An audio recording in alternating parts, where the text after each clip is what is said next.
What's going on, everyone? Welcome back to another episode of the Primetime Sports Podcast, hosted by Joey Maylari. Tonight, yet again, another special episode. I got Dan, the man from Hasbrouck Heights, Behrens, back in the studio for a second week in a row. And then also to my right, I am joined by John Dziwura, BC hockey, BC basketball, BC baseball, BC athletics superfan.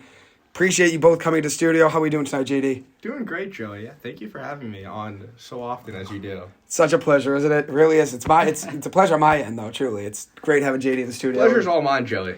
And then Dan, the man, how are you doing tonight? We're doing great. Big BC win just happened. Yeah. Psyched about that. Huge one in the Beanpot game against UMass Amherst. BC found themselves down 10-2 in that game. Yeah. Come back at a big win, outscored 13-2 in the last 6 innings. I was very surprised to see them down only like 10-9, and I was like, what? I thought they were just down by 8 runs. Couple 5-run spurts here and there, five run stretches, and that makes a big difference in the game. Northeastern had a tough loss to Harvard. I was actually hoping it was Northeastern versus BC for a finals game, since I didn't get to go to the game last week when they played each other 2 weeks ago now since I had a midterm. So unfortunately, I didn't get to see BC play Northeastern again, but hey, it's okay. What can you do, right? That's how it goes. Would have been sick, though. Would have been nice. Seeing Mike Sirota, my boy, against BC would have been cool. But anyways, it's not, wasn't in the cards, unfortunately. But BC gets a big win. They'll be playing next week against Harvard. I'm not sure where that game will be. They haven't really announced yet where the finals game will be. But we'll see how it goes. Obviously, I'll keep you guys posted about that. I'll probably break down that game more. Didn't really get to watch. I'll probably check the highlights, both games, and then give my takes on that. Didn't really get to watch either one, unfortunately. So do that at some point. But tonight, our agenda will start off. We'll talk about a big intramural flag football win last night. Both of them were in the game with me. All three of us coming out victorious with a big win. Recap that game, give you guys a quick breakdown on that. Then we'll move into the MLB, talk about the Mets, the Red Sox, how both those teams have been playing, and then talk about baseball in general. And then we'll jump to the NHL. Obviously, there's 4 to 5 games left in the season, so the playoffs are just about here. So we'll give you guys our thoughts on how the Islanders and the Bruins have been playing as of late. And JD, Red Wings fan, I know the Red Wings have been struggling, but maybe we'll talk about the Red Wings for a minute, even though he said he did not care to talk about them much. So we'll see. But we'll start off with a big intramural flag football win last night. It's a 7-on-7 league. We only have 5 guys to start the game. JD's late. We're down 2 guys, I guess I'd say. We really only had 6. We're playing 5-on-5 for the first 5 or so minutes of the game. Didn't have a pass rush really much at all because JD's just different out there in the D line. Yeah, you were filling in nice on the defensive line, Dan, but yeah, JD's just nuts. I was out there. I had no idea what I was doing. I don't know how JD gets the quarterback so often, but I was trying my best. But you just gotta find a way. Our defense was not cutting it when I was doing it. Where there is a will, there's a way. How do you do it? Right, What's your JD? technique, JD? What's your technique? Tell us about your My defensive technique? line strategies. All right. So I look at the player's shoes and I just run to them. There you go. Just run right at them, huh? You always Throw it gotta in. look where are their feet going. True. They can't go anywhere without their feet. That's You're right. right. Keep an eye on those guys. There you go. I mean, it seems like every single play they end up like on the ground. So Yeah, JD just gets in there, bull rushes. And everyone's on the ground, including you actually last night. A couple times you were down. That's right. You made some big plays though. JD was great on the pass rush. We really needed him out there defensively. What I've just tried to do is just try to close him down as quickly as possible, make him get that throw off soon before any of the guys are ready. Yeah, you did just that on one of the last plays of the game. You got in there within a second and a half. The quarterback's on the ground, the center's on the ground.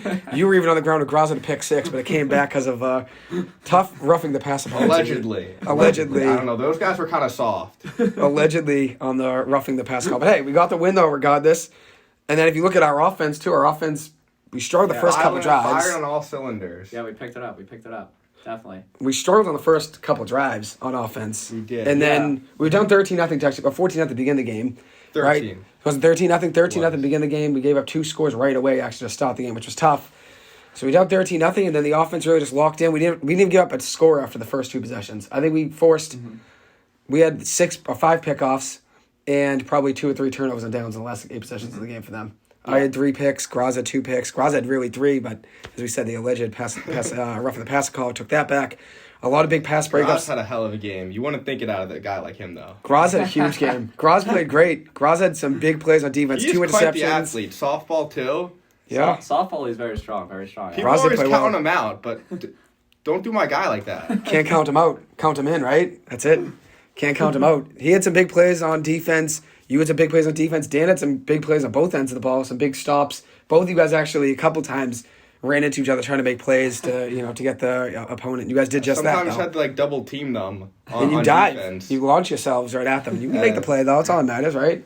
You had some big plays on offense too, Dan. You had some big catches. Yeah, I mean, once JD got there, I started being the only offensive lineman to start the game. But then when JD got there, I was able to JD snapped the ball, so I was able to roll out on offense, and that became a big part of the offense. So yeah. JD was a big game. Both of you guys together.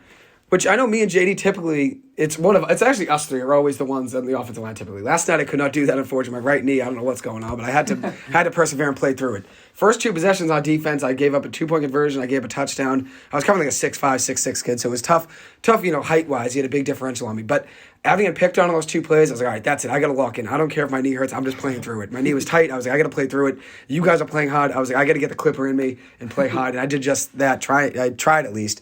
I did do, just as much as I could out there. So I think I picked on the first few plays, and I said, no, that's it. That was the end of getting picked on. So I saw JD hustling, saw you hustling. Yeah, you absolutely locked up that guy that was 6'6". So he had the touchdown on me. He dezzed me for about a 45-yard touchdown catch, took it right over me, which my hands were on. I just didn't have the vertical because my right knee, as I said, is like really tight. I don't know how to describe it, but my knee's like, it doesn't buckle, but it's tight. I don't know how to describe it. There's not really a great way to put it. But either way, my knee and leg really aren't there 100%. So when I got picked on the first few plays, I was like, I don't know. I got to just lock in because I'm not going to let me be the reason we lose the game because they want to keep throwing at me. So after that, I only gave up a couple catches to that kid and actually had, I think, 3 picks.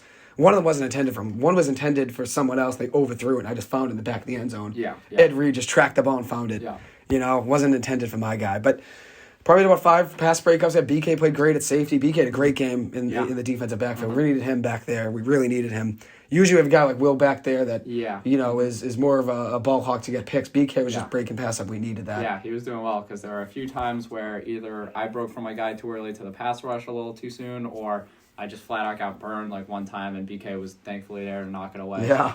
BK was great. BK was great. There was a couple plays where we got some good calls on our side. I did pass interference, the 6'5" kid, 6'6" kid on one of the last drives. They didn't call it. It was 3rd or 4th. I think it was 4th down. They didn't call it. Probably could have. I did tell the kid I was pass interference because it was. I hit him early. I had no option. He was in the air already, and I was behind him. So my only option was just to get in there and just hit him early because when he's in front of me and he's jumping, there's no way I can get around his body and hit the ball. So he had the angle on me, so I had to just hit him early. I was going to take the pass interference call just because giving up a touchdown in that situation with a minute and a half to go would have been too hard. But then we ended up getting the ball back with a minute and a half to go, down by whatever it was, 4 points. And we ended up coming. It was 14-12, but down 2 points. And we ended up coming back, and we had a couple big fourth down conversions. BK had some big catches, big throws out there. You had some big catches. I had a first down catch too on I think 4th down. I think it was 4 first down, and then Natoli had some big grabs himself, 2 or 3 big ones that were 45-yard plays. So big win overall for the boys, though, JD, huh? That's right. Yeah, I mean, it was a good win. We had 4 out of 5 guys going to the gym to get some ice, so that's how gritty of a win it was. It was a gritty one. Me and JD were icing up in the mall afterwards. We had no option, right?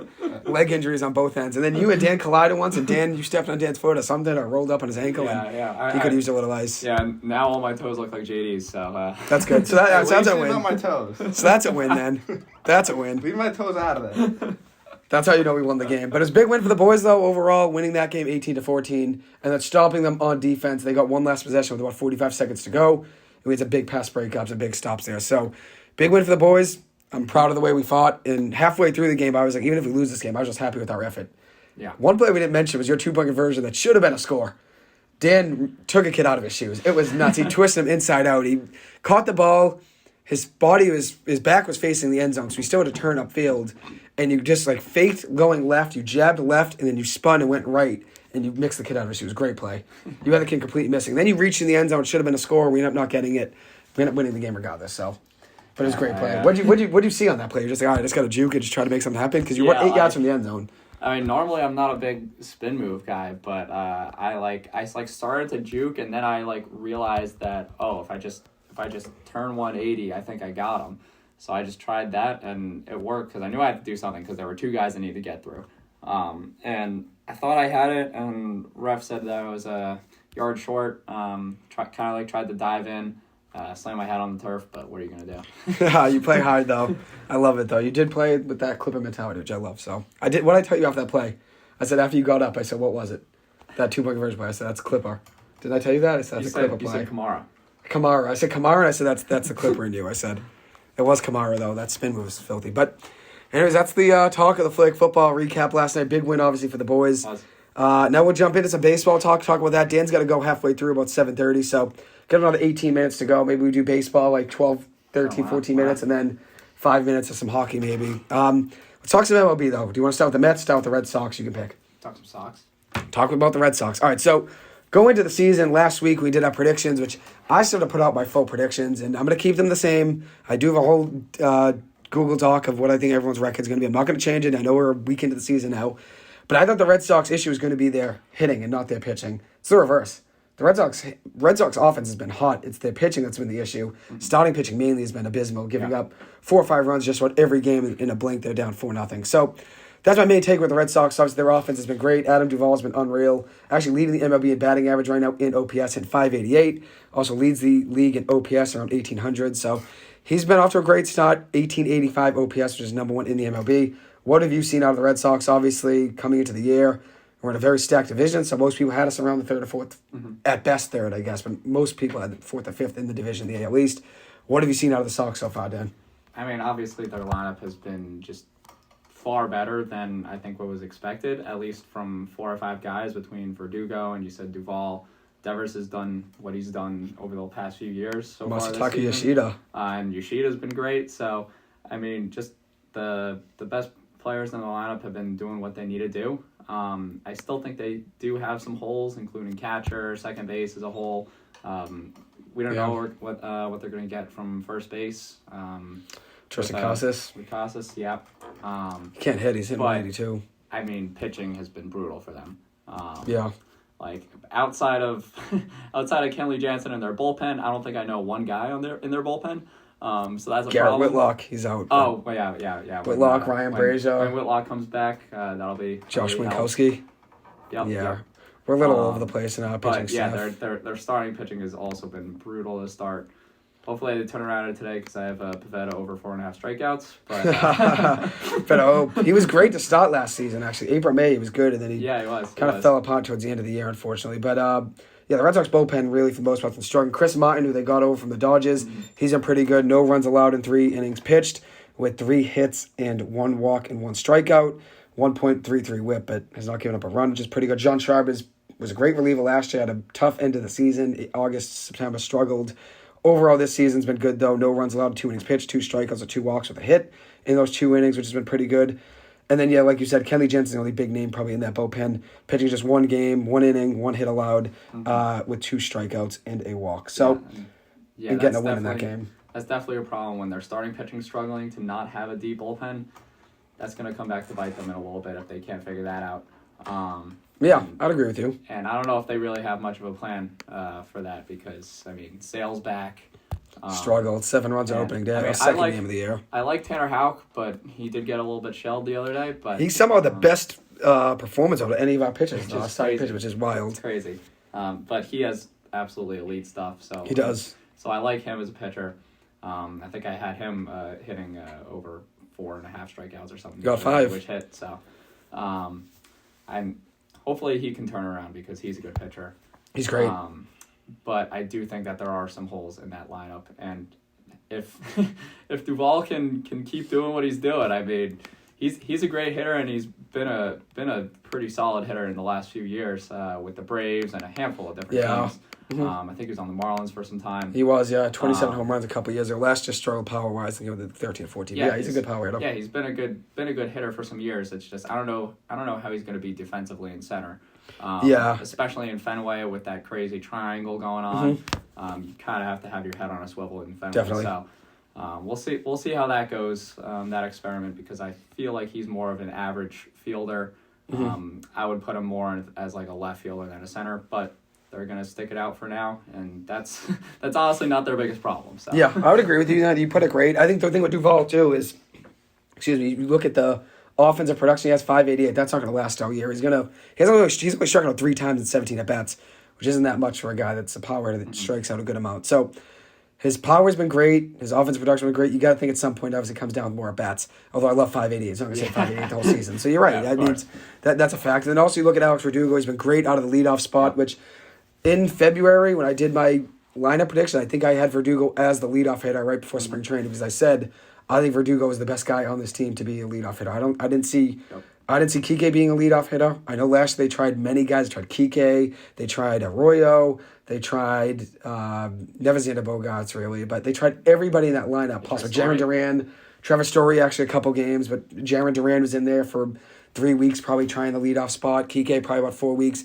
They tried everybody possible to be the leadoff hitter. They just could never find it. And I always thought, give Alex Verdugo a legitimate chance to be the leadoff hitter, and end up working out. Look at him now. He's hitting .421 to begin the year, an 11.34 OPS, a home run, 4 RBIs, adding in a .450 on base percentage, 4 runs scored, 8 hits.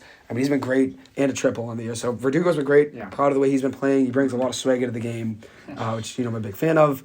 But you pinpointed it perfectly. The first base and the second base position still are wary. You got Casas, who's hitting 182. You have Christian Arroyo, who's hitting .083, 083. He's 1 of 12 on the year. Brutal. Yeah, I mean, whatever you can get from the catching position, honestly, offensively is a plus because I don't know what their plan is there with. Reese McGuire. Not a big Reese McGuire guy. They got Yu Chang starting at second base tonight. He was actually great in the World Baseball Classic. He was the MVP of, I think it was Pool A. So we'll see what happens tonight. Obviously, hopefully, he gives the Red Sox some juice to that lineup. They obviously could use it. They will be playing tonight at 7:07. I think it's beginning just about now, if I remember right. So, see, I think it was 7:10 actually. All right, here we are, top of the first inning, 2 outs. So we've already begun at Fenway Park, but he did get the start at second base tonight. So, changing it up a little bit. Mixing up the lineup, why not? I like it because Arroyo's been struggling the last few games. He has only 1 of 12 on the year, striking out 4 times, lost 12 at-bats too. And the Casas 6 strikeouts in 11 at-bats. So that's been tough. That's tough. That's Can't have that for him. Need better out of him. I'm a big Dahlbeck fan. Dahlbeck's my boy too. Yeah, AAA to start. Same with Jaron Duran. I'm a big Jaron Duran guy, and he's another one started in AAA, unfortunately. So hopefully Duran's up soon. I love Duran. I thought he played very well in spring training. Thought he could have got that last spot over Mel Tapia, but Tapia ends up getting that last spot. Maybe more experience, obviously, and is a lefty hitter as well, but has a little bit more juice probably to his bat, more pop off his bat than Duran does. Even though neither guy's really a power hitter, but I think maybe they probably thought Tapia could maybe hit into more holes without the shift, obviously now than what Duran would be doing. But I like Duran more. Hopefully Duran will be back up soon. Yeah. I know you're rooting for both. Definitely, he has some pop. Duran and center. Yeah, my boy. Would definitely help that lineup have some more depth if they can work him in. Definitely. If he can do well in AAA to get back up there. For sure. So now we'll jump. That's obviously a great talk about the Red Sox. Let's jump to the Mets. I know you got to leave in about 10 minutes or so. So I'll talk some Isles and Rangers to get JD in. Yeah, we'll talk some Isles Rangers. Let's talk some Rangers. I was sitting out a little bit. We're skipping out on the talk about the not my specialty. Isles, Rangers, Bruins. Let's talk about it. You give us your thoughts, JD. NHL. Right. What do you got? Any of those teams? Any team in general? You want to talk Devin Levi? We talk anything you want. We can talk about your boy Levi. Devin Levi made his debut actually the other night. Got a win over the Rangers. Your New York Rangers he beat, unfortunately, in overtime. But I'm happy for the guy. Yeah, it was great. He was great at Northeastern. I know you were a fan of him in the World Juniors a few years ago. Always loved the guy. Think he's got a very bright future out of him. I would agree with you. I thought right away he could step into the NHL and be a top 10 goalie with his ability. That's with the Sabres? Sabres, yep. Buffalo was drafted by the Panthers, and they traded him over to the Sabres since they had And he's right what Buffalo needs right now. They need a goalie. They're getting up 6 or 7 goals a game, a couple games in a row. So he's been great. And the Buffalo fans need someone to cheer about, too. Definitely. Yeah, I mean, they're borderline playoffs right now, and I don't think they're going to end up making it, but they could be a very good team in the next 2-3 years. They have some great players like Tage Thompson, Darlene, Tage Thompson. They got a lot of Levi. players. Cousins. They got a lot of good players, young players. Dylan Cousins is his name, right? Yep. Yeah, he's good. He's a very solid player. And then they they got a few good players on that roster. Don't they have an Isle over there? Yeah. Kiefer Bellows, you there? They got no. They got Okposo. Yeah, that's what they got. Islander. That's what I was thinking. That's what I was thinking. Yeah. Yeah, he's their captain, and he's like their fourth line winger now. Doesn't offer much, but he's like the only veteran on the roster, so he's kind of got to be a captain for him. John, what do you think about the Rangers? I think they're turning up. They're looking hot. They're putting together a nice squad. They're winning games. They're fun to watch. You gotta love them. What do you think of that Patrick Kane trade? My fault, I didn't interrupt you, Dan. What do you think of the Patrick Kane trade, though? Well, I think it shows that the Rangers are definitely going all out this season. They made a very good run last season. They're hoping to improve on that and take that next step further. And can Kane do it? I hope so. Can he? I hope so, for your sake, right? Turn back time. He's got That's three rings to his belt, so. Yeah, I mean, they traded for Kane, traded for Tarasenko. I mean, they're really going all out. And those top two lines are very elite. They got Zibanejad, they got Panarin. They got Kreider. that power play line's nuts. Patrick Kane, Adam Fox. JD is a big Panarin fan. Love the Breadman. What do you like about him? He's Russian. He's got some good hair. He's got soft hands. Great stick handling. He loves finding that extra pass, but he's a sniper too. Yeah, every year's an all-star too, just about. So. Yeah, I mean, I said it earlier. Outside of the Bruins, the team that I'm scared the most about is the Rangers.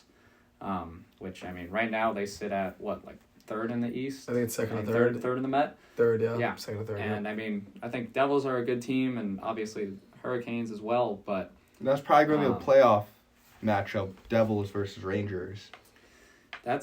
I definitely favor the Rangers because I mean there's barely any playoff experience on the Devils. I mean, did Dougie make the playoffs ever in his career? Dougie with Hamilton? The Bruins, yeah, he did it once or twice. Yeah, a couple times with the Bees. Yeah, I couldn't Might remember. have with the Hurricanes too. Yeah, he probably did. Yeah. So he probably has the most playoff experience on that team. He did a few times with the And Bees. I mean, maybe Vanacek. I mean, but goalie experience, I feel like isn't as relevant as your defense and. Yeah, you need to be able to score groups. too. Yeah, you need to be able to score in the playoffs. But I mean, across their lineup, Heischer, I doubt has ever made the playoffs. Jack Hughes, I also doubt has ever made the Probably playoffs. not. So, He's young, yeah. And those are two of their top forwards on the team. I mean, they got Timo Meier now. Meyer's a dog. I mean, with the Sharks, I Oh, don't know boy. if they've ever done anything in the playoffs. So Not really much. They made it though. Not last year. 2 years ago, I think they made it. I don't think they made the playoffs last year. I think it was 2 years ago, 2021. yeah, so I mean, they have a good amount of young players on that roster. So I mean, if they get hot, they could be a team to watch. But I mean, I don't think that they're a team that can double down and really make something happen against these good teams like the Rangers, Bruins. But could be wrong. I was false. They didn't make it in 2021. The last time they made it was 2019. 19. Lost in the conference finals. Okay, he was So that's probably on the impressive. team then. But Yeah, I'd imagine 2019 probably, right? yeah, I imagine. Conference finals they lost, so tough one. Thought they were decent a couple years, but hey, I mean, they've obviously been struggling. They're rebuilding, so it makes sense they move on from him. But he's a great goal scorer, obviously. What do you think of the Islanders, though? Let's talk some Isles hockey. I'll start with you. I'll let Dan get his opinion, then I'll let JD This jump is an interesting question because if you asked me, I don't know, 5-6 days ago, I would have said I'm all in. We're making the playoffs. We're hitting at least the Eastern Conference Finals. But now I don't know about that because they just lost 2 games in a row. Got absolutely smacked around by the Lightning a few days ago and lost 2-1 to the Hurricanes just 2 or 3 days ago. So. It's been tough without Matt Barzal. I think over their last 15, they're probably like 11-3-2 or something, and that doesn't even add up to 15 because I can't do math. But they've been solid without him, but the last few games has been very tough. And they've said that they could probably get him back just before the playoffs start. So with Matt Barzal infusion, that'll hopefully take care of their power play issues. And I mean, they have a lot of playoff experience on that roster because they basically brought back the same exact team as last year and the year before that. And now you add in Bo Horvat. Yep. And then they have a few other guys that are on like their bottom forward groups. They got my guy. Oh man, what's his name? Jeez. I know it. Hudson Fasching. There we go. Wasn't going to get him. Hudson Fasching, dog, on the third line. I thought it was going to be Cizikas. Plays like Cizikas, though. There you go. He's a very fast, although Fasching plays right wing. But Cizikas, I mean, shows how deep the Islanders are, and I think the only team that can match that depth is the Bruins. Definitely. Do I think that the Isles are going to beat the Bruins? I don't think so, but obviously hoping for it as an Islanders fan. And Sorokin, I mean, he could keep the Isles in any game, so we'll see how that goes. Definitely. But I do think they are going to make the playoffs. I mean, they're in possession to as of now.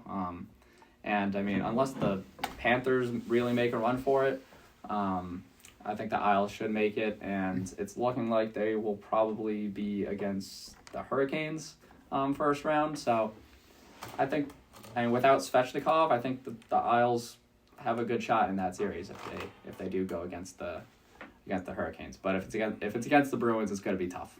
It's going to be very tough. I think you have a similar take on the Islanders as I do about the Clippers. A week ago, when they went on that run, they beat the Grizzlies 141-132, gave the Grizzlies just their 6th home loss of the season. They were 33-5 heading into that game at home. The Grizzlies gave them that loss. Russ was unreal, 37 points, 7-7 from 3, or 5-5 from 3. Then Robert Covington, 27 points. He was 5-5 from 3. After that game, I was like, dude, we're winning the NBA Finals. I was like, I'm still locked in. They didn't have Paul George that night. Didn't have Kawhi Leonard. I'm like, this is it. This team's going to win. This is just last Wednesday, mind you. Last Wednesday. So just same time windows as you said. Yeah. Then they lose Friday night to the Grizzlies, 108-94 with Kawhi Leonard. Kawhi Leonard didn't play the whole game, only played about a half, then got hurt. And then the second game of that back-to-back, they played Saturday, were away this time yet again. This time at New Orleans and lost 122-114. Brutal loss. And now we've lost 2 games in a row, and we find ourselves in a tough position. I think the 4, 5, or the 5, 6, 7, and 8 seeds right now in the West, all 38 losses. Clippers, Warriors, Lakers, Pelicans. They play the Lakers tomorrow night. It's a big game for the Clippers, probably their biggest game of the season. Hopefully they don't come up too short. But your feeling about the Islanders is the same feeling as I had with the Clippers. I thought we're at least going to the NBA Finals, if not winning it.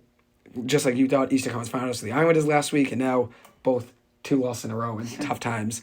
But the Islanders are obviously in a decent position still, though. You guys had a good stretch.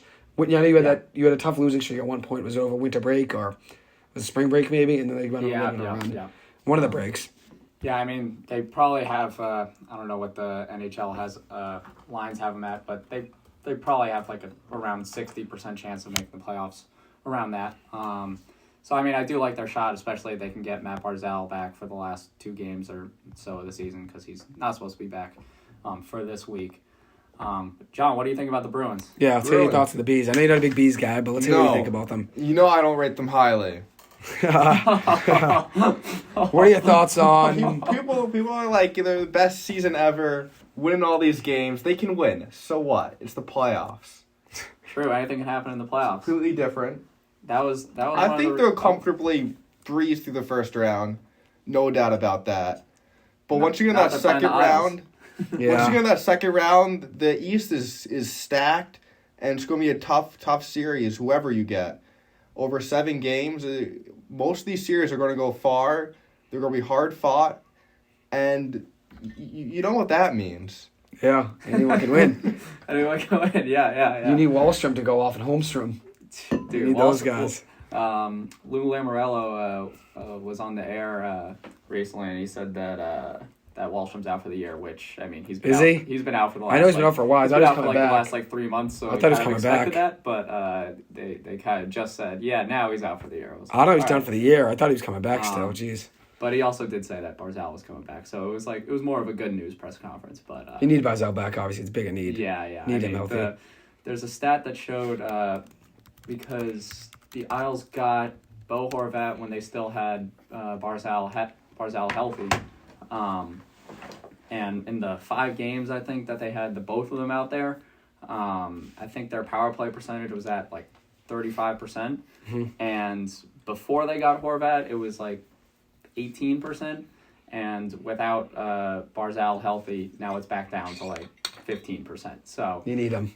They need the both of them there. Desperately.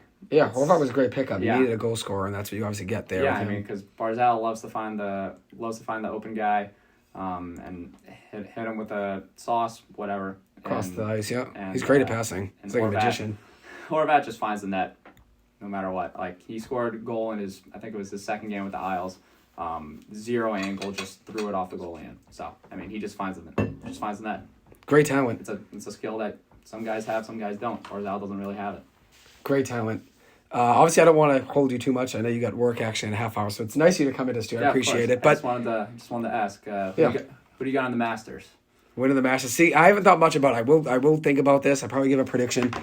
As of now, I'm going to go Dustin Johnson. Dustin Johnson. DJ? Go. Because of Daniel Jones, same initials. But yeah, I'll go Dustin Johnson. JD, you got someone? Who do you got winning the Masters? Tiger Woods. Yeah, you said Tiger's playing, right? Yeah, he is. Yeah, I'm going to go with that guy, yeah. Big long shot, but I respect it. I'm going. Jordan Spieth, no. Phil Mickelson, no. Tiger. Bubba Watson. All right. Tiger Woods. What do you got, Dan? Who do you got? And then Seamus Power's my boy. I got him finishing top 10. That's my dog. Irish golfer's a beast. I like Max Homa. All right. What's the odds there? I didn't see his, but I think he's got like 8th, 9th best odds. Okay. I think they rank him like number 4 in the PGA rankings right now, but I think they give him 8 or 9 best odds. I mean, because they obviously don't count the live golfers in those rankings. So yeah, should be fun though. We'll see. Should be fun. Yeah. So you got the 3. You got our 3 predictions. Tiger Woods including. So there we go. Got Tiger Woods in there. Good to know for some bets. I don't know anyone else. Yeah, I respect it. I'm looking here at the NHL playoffs, the schedule, Monday, April 17th. So maybe next week or maybe just before, maybe even that Monday night, we can maybe get in the studio, maybe record something then and give our predictions. Maybe, or even that weekend. Yeah. We can figure it out. Yeah. That'll be actually Marathon Monday. That'll be Marathon Monday. So maybe that's Sunday. Maybe that's Sunday. But we'll figure it out. We'll figure it out. We'll find a time. Yeah. You know, JD always finds a time, which I appreciate. So thank you. Well, thank you guys for coming in. Much appreciated, boys. Obviously, Dan's got a big work shift coming up, so it means a lot you coming in. Same thing with you, JD. Thank you for coming in. Means the world, so I appreciate it, boys. Dan runs the gym like no other. The absolute legend. Thank you, boys. If you need a locker open, he will open it for you. He will. He finds a way, but there's a will, there's a way, always. I'll be back with you guys in just 1 second. Going to let them go out, and then I'll be back with you guys in just about 30 seconds. Thank you. Thanks for having me. So here I am, back live in the studio, and I'm joined by Paul from Southie. He is back in the... Now it's not live in the studio, you're calling in, but back for another trip to the studio here. Paul's making another guest appearance. It's probably, your 4th or 5th one? I think so, about 4 times, yes. 4th or 5th one. So thank you for coming on always. Much appreciated. How you doing tonight? So far, so good, Joe. How you doing? Doing well. It should be a good night. Obviously, the Red Sox, they've started, 1-1 right now? What's that? The Red Sox are 1-1 right now? No, Pittsburgh had a 2-run homer. B-Man Shea or something just hit Pavetta, took him deep to the monster. 2-1 Pittsburgh. G-Man Choi. Yeah, G-Man Choi. Yeah, hit a big home run. So that's tough, obviously, but they'll recover, hopefully. Obviously, the offense has been great start of the season. Starting pitching was something we worried about. Starting pitching wasn't what we worried about. We worried more about the offense, and we thought that starting pitching would be good. It's now the reverse. What have you seen out of the Sox so far to begin the year? Well, I love the offense. I mean, everybody... you're right, by the way. Crucified.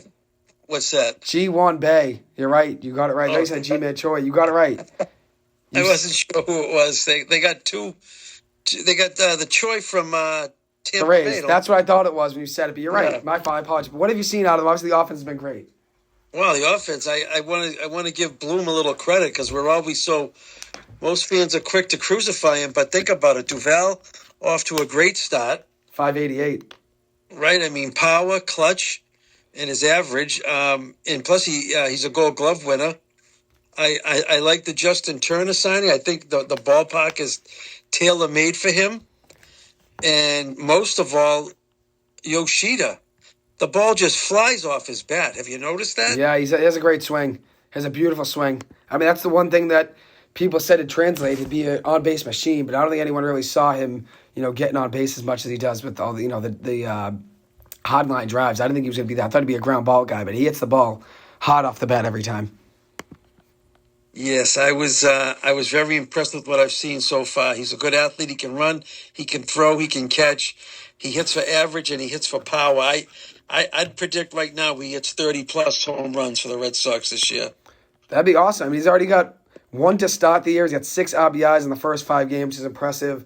Adding in a 278 batting average, 444 slugging percentage, and 825 OPS. That'll all go up. I mean, it's early in the season, so things can obviously change. Chaim Bloom, though, yeah, I agree with you. We do, get critical of him. I still think there are some missing pieces on this roster, though.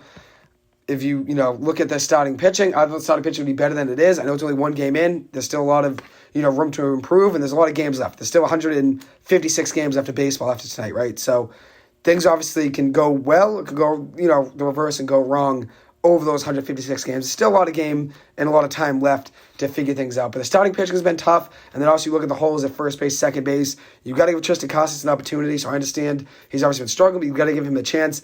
Then you look at second base. The glaring hole there is Trevor Story. He should be at shortstop. You should have Kike at second. That's really a missing piece there. I mean, you can't really blame Bloom, I guess, for that injury. But I don't think Bloom's done everything right. But I have been more critical of him than I maybe should be, considering the offense has been great. He's got to figure out the starting pitching, though. Yeah, it's been very disappointing. Every starter thus far, including tonight with Pavetta. I mean, giving up gopher balls. Home runs right away. Games. I mean, we're falling behind every game. Opening day, they walked 9 guys? 9 guys. That was their most since 1920-something, right? Unacceptable. And, they're not going deep enough in games, and we're falling behind. So, I mean, they got, it's early. They got potential. I know, they're all maybe Kluber, Sale, the older guys, but Houck is young. Pavetta, I thought he would come up a little better tonight, and he gives up a gopher ball. Waiting on Brian Bayo. Yeah, Bayo hasn't started yet, and I think the bullpen has been good. I mean, it was a major weakness last year. We lost a lot of games late, but Jansen looks like he can throw. Martin's a good setup guy. Yeah. And middle relief guys from Schreiber and Schreiber and Schreiber's been good. Winkowski's been but yeah, and Brazier. I know he's hot and cold, but he'll be probably much improved. Yeah, Brazier could be potentially gone at some point. I mean, I know Timmy Loftus was surprised that Brazier even made it back on the team. He could be a potential guy that's designated for assignment soon, like Matt Barnes was, and a couple other guys the Red Sox have had in that bullpen. But we'll have to see what happens there in the future. But as of now, with the Red Sox, the way they're playing, we can be proud of the offense. Obviously, the pitching has to get figured out. And that's why I think Timmy Loftus is still upset with Chaim Bloom, is I'm sure the starting pitching. Well, I mean, we're all upset with Bloom for not getting the Bogarts deal done. He's off to a great start. He was hit another home run guy today. Bogarts hit another home run today. Did you see that? Yeah, I heard that. They fell behind, though. They were up early, and I think the Diamondbacks went ahead. But Diamondbacks came back. They did. The Diamondbacks, I think, have the lead right now. I believe it's... Oh, the game might be already over. Game's already over. The major negative losing Bogarts. Yeah. I mean, he was a good player, a solid citizen. Everybody in Boston loved him, and they should have done better to keep him here. Yeah, he's been great. He was 2 for 4 today with 2 runs scored, 2 RBIs, including a home run, which was huge, his 3rd one of the year already, and also adding in a single as well. He's been great to start the year, hitting .409 so far in the first 6 games. The Padres only find themselves at 3-3, like you said. They were up today and then ended up losing that lead to the Arizona Diamondbacks. The Diamondbacks are 3-3, which is a pretty impressive start to the year. I thought they'd be better this year in my predictions, which I said I have to record, but I thought the Diamondbacks would be a little better this year, maybe not competitive, but I thought they'd be right around 500, maybe a little bit below.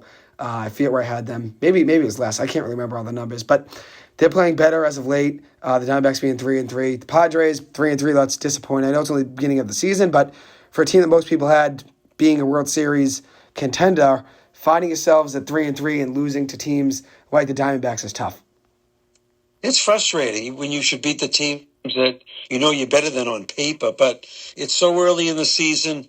I'm sure a lot of players haven't found their groove just yet. Yeah, I mean, look at the Astros. They're 2-3. You look at the Phillies. They have a -25 run differential heading into today, which is the worst in the MLB. They're still winless, even though they're up right now. They'll probably get their first win tonight. They've been very cold to start the year. They are 0-4 to begin the year, getting outscored 37-12 in their first 4 games, and only have 1 home run as a team heading into tonight. That changed, though, early in this game tonight. They got a home run in the first inning, I believe it was, off of the bat of Kyle Schwarber to begin the game. Schwarber picking up his first home run of the year. In the top of the 3rd inning, Brandon Marsh hitting a home run, a solo shot. They're up 2-0 over the New York Yankees in the top of the 3rd inning. Matt Strom's getting the start for the Phillies tonight. 2 innings, giving up no hits, no runs, and a strikeout. Oh, I like Strom. We used to have him with the long hair, right? Yep, long hair reliever. He's been doing well tonight for them. 2 innings, getting the start for them. Domingo Germán's on the mound. It's not Garrett Cole. I apologize there. Domingo Germán on the mound for the Yankees. 3 innings pitched, 2 hits, 2 runs, 6 strikeouts with 2 home runs allowed. There's 2 hits he allowed, and the 2 runs both came from those 2 solo shots. He's now got a 6 ERA on the year. That's obviously adjusted for tonight. But there's some teams that are struggling to start the year. That's obviously one team. The Phillies being 0-4, that's a surprise. The Astros being 2-3, that's a surprise. The Angels are 3-1. They've been great. The Mariners are 1-4. People at the Mariners even being really good this year. They're 1-4. I mean, it's early in the year. Things are going to change. I'm not saying the way teams are playing right now is going to be everything over the course of the year, and that's the way they're going to finish the season. But sometimes you get out to a hot start. It can help you, obviously, propel you when you're beating teams like the Angels. Obviously, now beat the Mariners yesterday 7-3. Played the Mariners out of the 2 games. You have a chance to put the Mariners in a big hole if they were to be 1-6 after the first 7 games of the season. If the Angels were to win tonight and tomorrow night.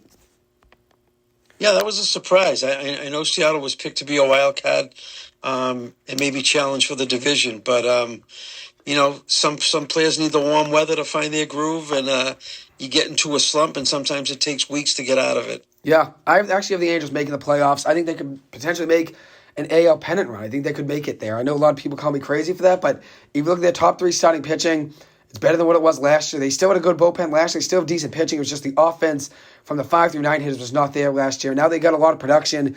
Obviously, Shohei Ohtani, Mike Trout, 2 of the best hitters in baseball. I think the 2 best players in the game. Ohtani hit 294 in the year, 2 home runs on the season in back-to-back games now, 5 RBIs. Gio Urshela's been hitting well, 294 batting average, adding in 2 RBIs.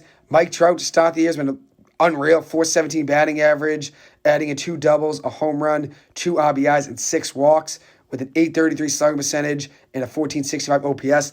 I mean, they just have some of the best players in baseball right there in Ohtani and Trout, I think the 2 best. That's a team I can always root for. I know you like them as well. Oh, I agree with you 100%. I'd love to watch Trout and Ohtani every game. I can't wait for them to come to Fenway for that wraparound series on Patriots Day weekend. I agree. They could be the 2 best players in the game. Ohtani is a generational talent, and Trout is compared to the great Mickey Mantle. So, I mean, it doesn't get much better than that. I always say when people say, why do you think the Angels could potentially be a team that can make a run? And I thought they could have done a team that could have done it last year. They just didn't really have the pitching, obviously. Even the pitching was decent. They didn't have the hit, the run support, and obviously the hitting they have now. And that's obviously a big part of the game. You need to be good on offense and defense. Pitching obviously helps you win games, but in order to win a championship, you need some offensive help as well. You need some production. You need some run support, But obviously when you have a guy like Shohei Ohtani and Mike Trout, 2 talents that you have to be able to root for. I don't know how you can root against those 2 guys, considering, as we've pointed out, the 2 best players in baseball. And every time those 2 guys step on the field, history could be made because you watch 2 of the best players in the game of baseball, and honestly, 2 of the best to ever do it in my eyes, talent-wise.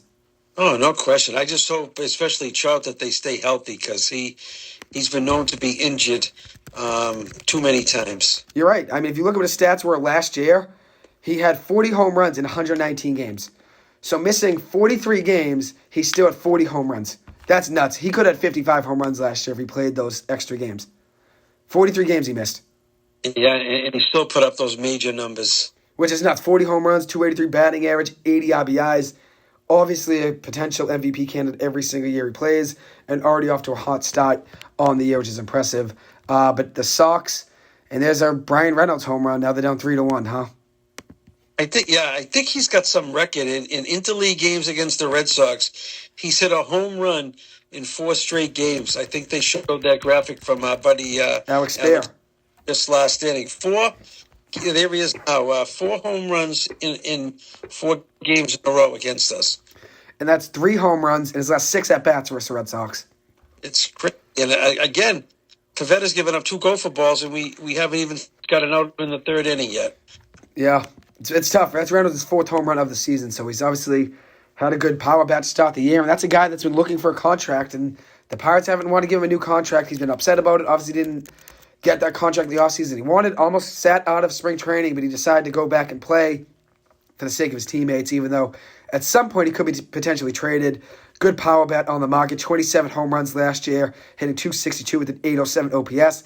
His big year was 2021 when he was an All-Star, 8 triples, which led the NL, adding in 24 home runs, 90 RBIs, and a .302 batting average and .912 OPS.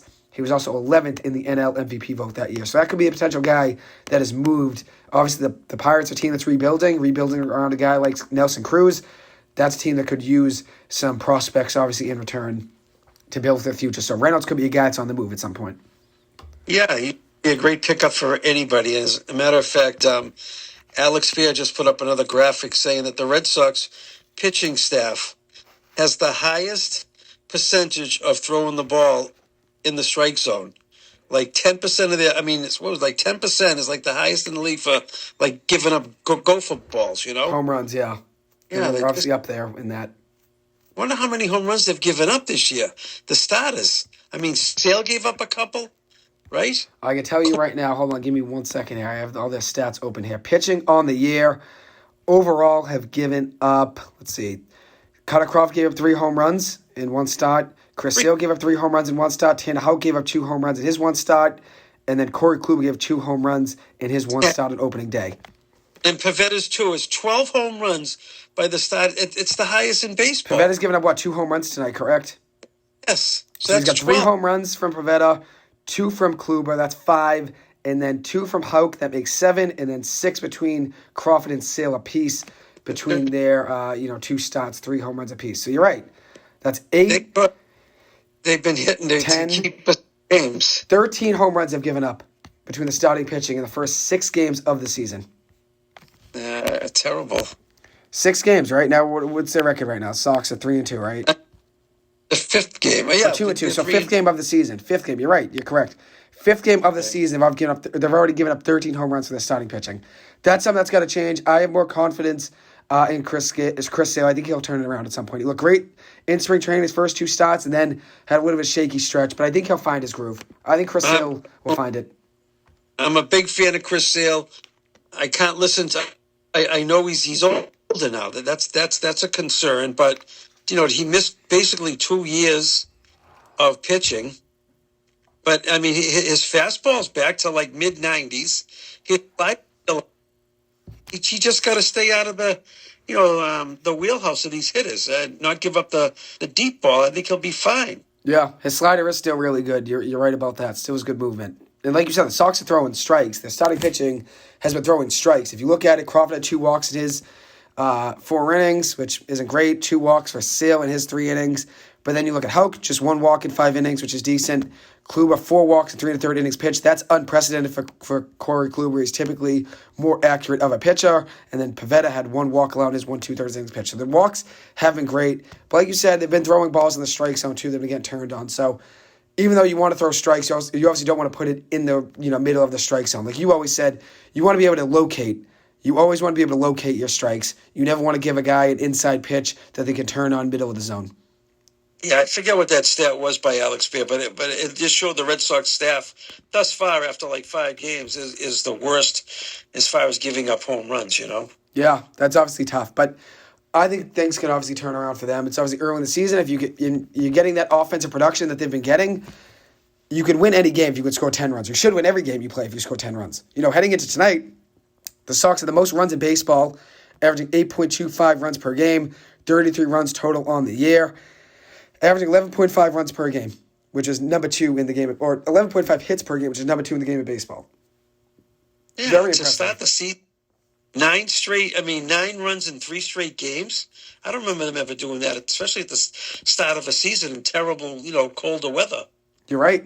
And they've been playing great, obviously, to start the season. The Sox offense has been elite. It's just obviously the defense. Not the defense, their pitching. I guess the defense as well, but really their pitching. If you include tonight, they're hitting .312 on the year now, which is 3rd best in the game of baseball. Or 2nd best, I guess, in the game of baseball, actually.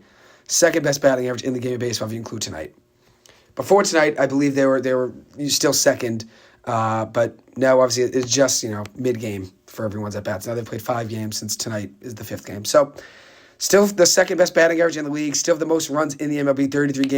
33 runs in the first 5 games, 4.5 games. I guess you want to consider tonight. 4 games and change, and are still 4th in baseball in hits and 2nd best in hits per game at 11.5. So the offense has been great, but then you look at their starting pitching, and that's where the issue is right there. It's their pitching to start the year.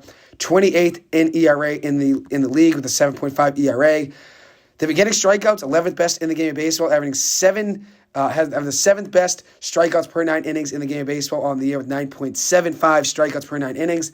Giving up, though, the 27th most hits in the game of baseball and the 26th most runs and the 29th most earned runs, 30 earned runs in the first 4 games and change on the year. Giving up 10 home runs, which is tied for 29th in the game of baseball on the year. I think coming into the series against the Pirates, I think in the Pirates opening, the 3 games that they played somebody, they scored like a couple of runs in 3 games. Then they come to Fenway and they score 7 runs in their first game. Yeah, and the Red Sox had a lot of high-scoring games against the Orioles to begin the year. The Red Sox now have second best. Second. It's not a great category, but second most home runs allowed in baseball. 11 home runs. It's already 13, right? This isn't even a conference tonight, I don't even think, but right. Second most home runs allowed in the game of baseball to begin the year.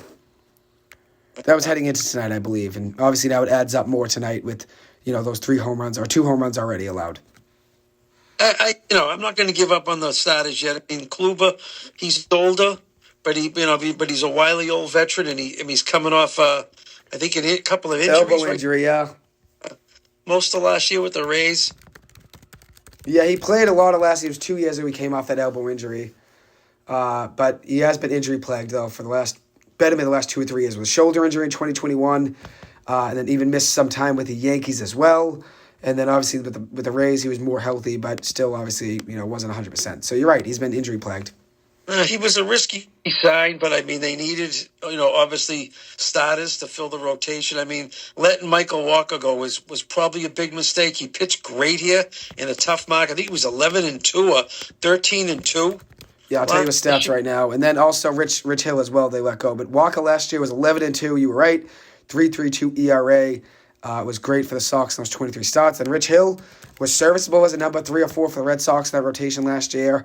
On the year, he's a Pittsburgh Pirate, actually. So he's actually back in Boston for this series. But 8-7 last year with a 4.27 ERA and 26 starts. He was healthy for the most part all last year for the Sox. That's obviously a guy you can root for. He's a great guy. I wish he was starting this series, but I guess he's not starting tomorrow either. But that would have been a nice treat because he was well loved here in Boston. Definitely. One thing I want to mention, last thing about the Red Sox, obviously Adam Duvall, you brought up his heroic abilities. How about that big game? He had the 2 home runs, a walk-off home run, bringing the Red Sox back, and yet another game they're giving up 4 or 5 runs early in the game. They find themselves down, and the offense finds a way to get themselves back in the game. Adam Duvall's been great. Probably the best addition on the Red Sox team this offseason, correct? Obviously, Jansen's been good. Martin's been good. Masataka Yoshida's been good, but Duvall's probably been the best one, right? Yeah, I mean, him and Turner, I mean, I think their swings and their power in this ballpark, I mean, I think they're going to put up huge numbers offensively, home runs and extra base hits. Definitely.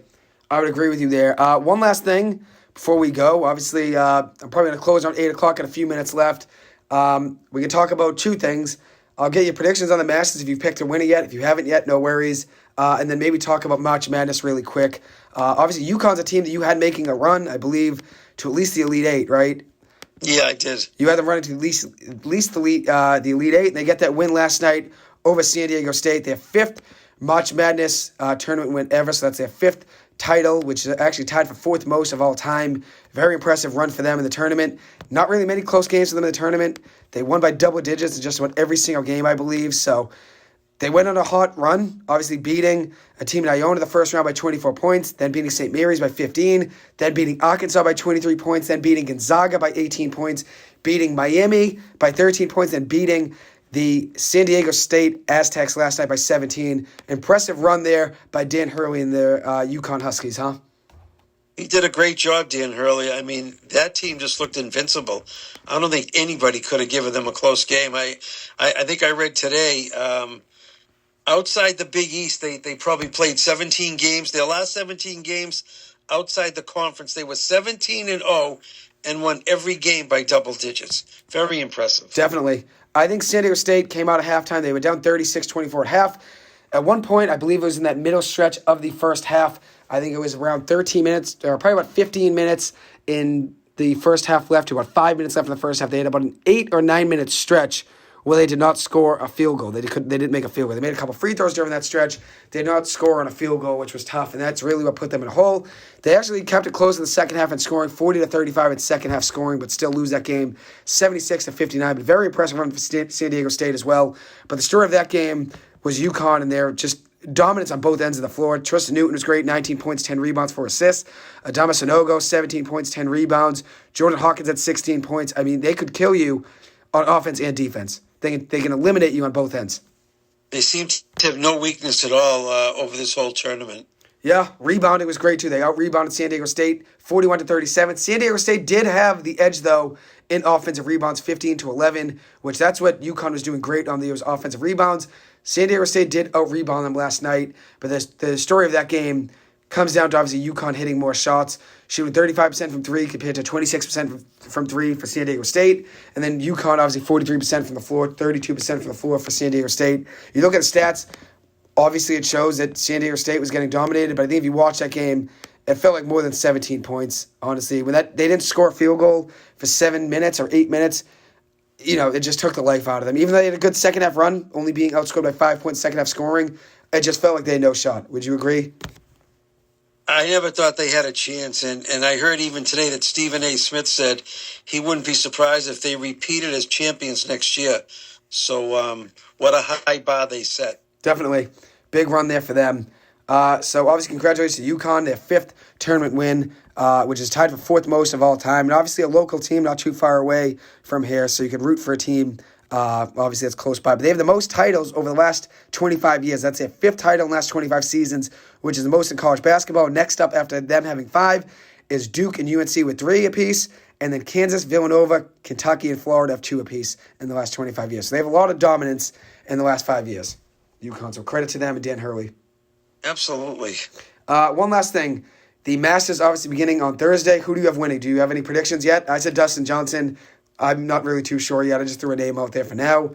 Who do you got? Do you have anyone that comes to mind? I'm going to probably play a couple. I wouldn't count out John Rahm. Okay. He's and his game is, it's built for the Masters, I think. I wouldn't be surprised if Rory McIlroy won. He needs this to complete the Grand Slam of tournaments. But I heard today on the radio that someone picked a long shot. I think his name is Hatton. Okay. ATTO, he might be, considerable with the odds.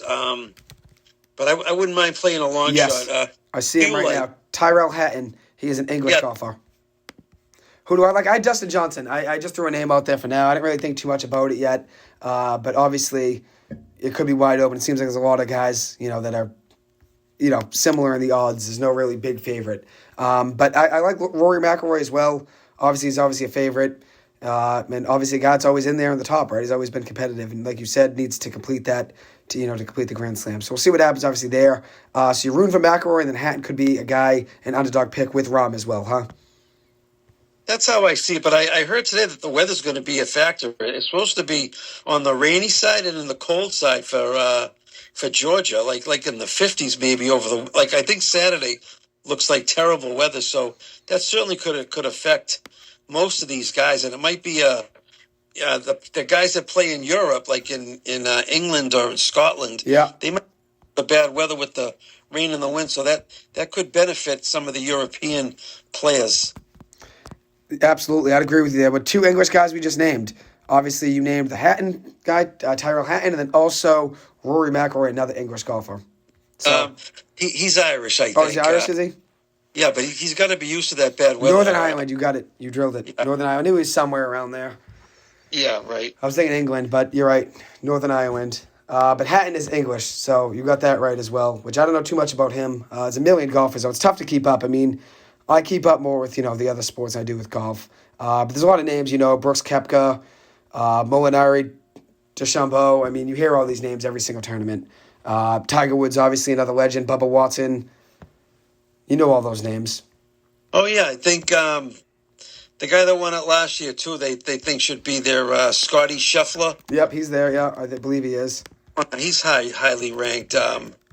It would be something to win 2 in a row. It doesn't happen too often. Definitely. And then obviously Tiger Woods, he's, I guess, washed up probably. He probably doesn't have too much left in the tank, but That's a guy that some people can obviously root for if they don't know much about golf, So, Nope, I agree. So we'll see what happens. I do like the Hatton pick as an underdog pick, like you said. You like Rahm and McIlroy. I like Dustin Johnson. I'd root for McIlroy as well. And then my underdog pick would be Seamus Power. He's an Irish golfer that I rooted for in the U.S. Open last year when it was in Newton. So we'll see what happens. But thank you so much for coming on, Paul. Much appreciated. Always a pleasure having you on. Have you on again maybe in the next week. Probably next week, the start of the NBA play-in tournament will be next Tuesday night, I believe. I believe it's the 11th. So maybe next Tuesday night, have you come on and give your NBA playoff predictions before the play-in, or maybe we wait for the play-in to be over and then give full predictions. That's probably what we could do. Okay, Joe, I'll be looking forward to it. Much appreciated, Paul. Always a pleasure. Thank you so much for coming on. Means a ton. Okay. Have a good night. My pleasure. You as well. Have a good one. Thank you. Bye-bye. All right. Bye-bye. So there you have it. There's Paul from Southie. Always great having him come on. As well, having Dan in the studio and JD in the studio, John Dziwura, Dan Behrens, and then Paul from Southie. 3 guests coming onto the show tonight was obviously great and much appreciated. So thank you to all 3 of you guys for coming on. It does mean a ton. Thank you to Timmy Loftus, always listening in. Shout out to the whole Loftus family. Shout out to the Keefe family. Thank you guys always for listening. To my siblings, my parents, thank you guys for always listening in. The O'Malley family, Auntie Lisa, my Uncle Frankie, and my cousins, Auntie Teresa as well. Thank you guys always for listening. It does mean the world to me. I do appreciate it a ton. Hopefully I have all you guys come on again. Timmy Loftus, probably the biggest fan of the show, obviously coming on a few weeks ago and giving his takes. Did mean a ton to me, and I do appreciate every single week that he listens, week in and week out. I can always count on him listening in. So I appreciate it, Timmy. It does mean a lot to me. Thank you always for listening. Does mean a ton. Anyways, it will conclude this episode. Thank you guys so much for listening in. I'll give you one last update on the Red Sox before I close. The Sox are down 3-1 in the bottom of the 4th inning. I did mention the Phillies as well. They're up 2-0 over the Yankees. Phillies looking for their first win of the season. They're 0-4 facing the 3-1 Yankees. And then one last update on another game that I mentioned. Let me see here. Did we mention another game? Maybe we didn't. But regardless, those are the 2 games that we mentioned. We talked about the Phillies and the Yankees, and then the Red Sox and Pirates. Maybe I'll give you guys a Mets update since Dan the Man was in the studio. The Mets are down 2-0 to the Milwaukee Brewers in the bottom of the 2nd inning.